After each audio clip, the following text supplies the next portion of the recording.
दिल्ली के अंदर आरएसएस का एक बहुत भव्य मुख्यालय बन गया है। क्या कहेंगे आप? देखो 150 करोड़। देखो साहब, ये तो हाथी के दांत दिखाने के हैं। हम्म। अब पता नहीं कितने और कार्यालय बने हो। अभी तो कुछ दिनों पहले तक तो ये कहते थे कि बीजेपी के 400 कार्यालय बन चुके हैं। हम्म।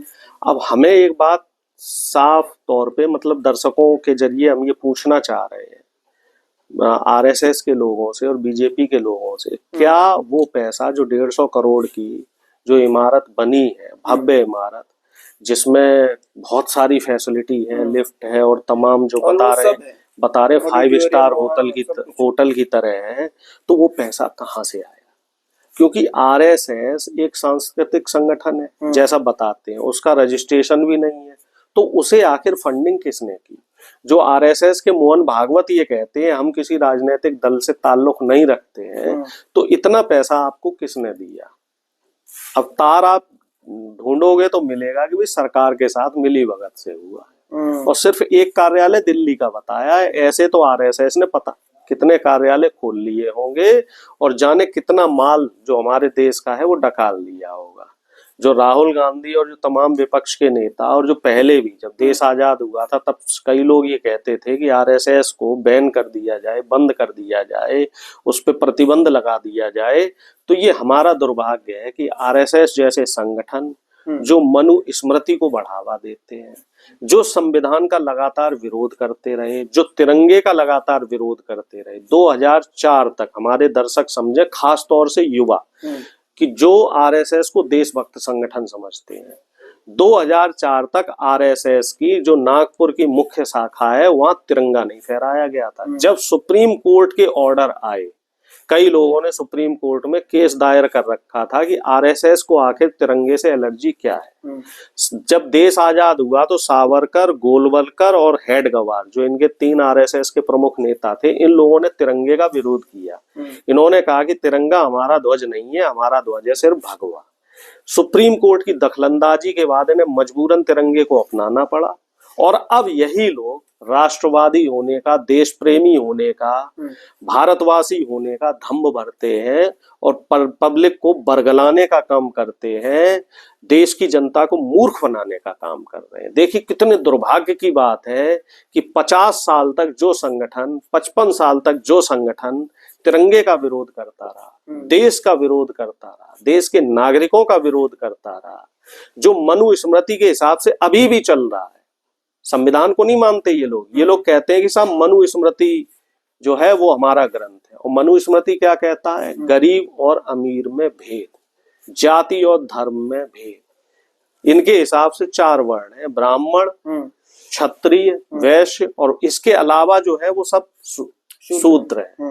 ब्राह्मण मतलब जो ब्राह्मण जाति है, पंडित जो दुबे तिवारी शर्मा लोग आते हैं, इनको इन्होंने सर्वोच्च बोल रखा है। ये बोला है कि अगर इनसे कोई अपराध होता है तो इन्हें सजा नहीं दी जाएगी। जबकि हमारी जो आईपीसी है वो ये कहती है कि अपराधी कोई भी हो, सब बराबर है। इसके अलावा क्षत्रिय है, उन्हें शासन करने का अधिकार है, बनिया है, उन्हें व्यापार करने का अधिकार है। और बाकी जो जातियां हैं, जो दलित है, ओबीसी है, आदिवासी है, ये सब किसके लिए है?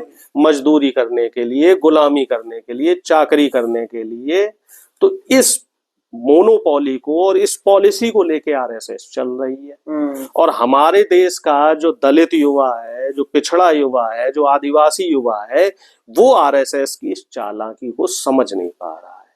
हमारे युवाओं को ये समझना होगा कि जो देश का संविधान है उसने हमें आजादी दी है। आज मैं अभी अखबार पढ़ रहा था तो एक खबर सुन के मेरा भी मतलब बड़ा मूड खराब सा हुआ कि घटना ये है कि एक दलित युवक बुलेट चला रहा था और उसका हाथ काट दिया गया। किसके द्वारा काटा गया? वो जो मनवादी सोच के आरएसएस के लोग हैं, उसने उस बच्चे का हाथ ही काट दिया। अब आप बताइए कि प्रधानमंत्री और मोहन भागवत किस तरफ देश को ले जा रहे हैं। ये खबर राजस्थान की है। और राजस्थान हो, चाहे मध्य प्रदेश हो, चाहे उत्तर प्रदेश हो, जहां भी बीजेपी की सरकार होगी वहां इस तरह की खबरें आपको मिलेंगी।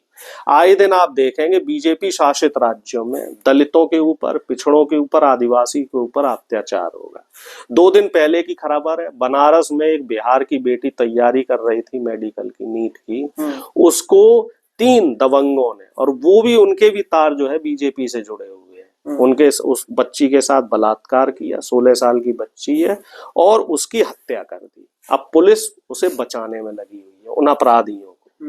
और ये घटना कहाँ हो रही है? मोदी जी के संसदीय क्षेत्र बनारस में। पुलिस का क्या कहना है कि लड़की ने आत्महत्या करी है, और जो तमाम एविडेंस है वो ये बता रहे हैं कि उस बच्ची की हत्या करके उसको पंखे से लटकाया गया है। तो इस तरह की जो घटनाएं हो रही हैं वो साफ तौर पे ये इशारा कर रही है कि आरएसएस हमारी जो युवा पीढ़ी है, खास तौर से युवा पीढ़ी, इस युवा पीढ़ी को भटका रही है। और इनका जो असली मंसूबा है वो क्या है? जहां से हमारी बात शुरू हुई थी, अपने 5 सितारा होटल बनाना, जो हमारी देश की जो गरीब जनता है उनके टैक्स के पैसे से मजे करना और मिडिल क्लास को खत्म करना। आप देखो पिछले 11 साल में मिडिल क्लास कमजोर हुआ है। तमाम जो बुद्धिजीवी लोग हैं वो ये कह रहे हैं कि मिडिल क्लास धीरे धीरे निचले क्लास में आता जा रहा है। जो एक मिडिल क्लास में लगभग 30% के आसपास जो पॉपुलेशन थी वो मिडिल क्लास में आती थी, अब वो घट के 14% रह गई है।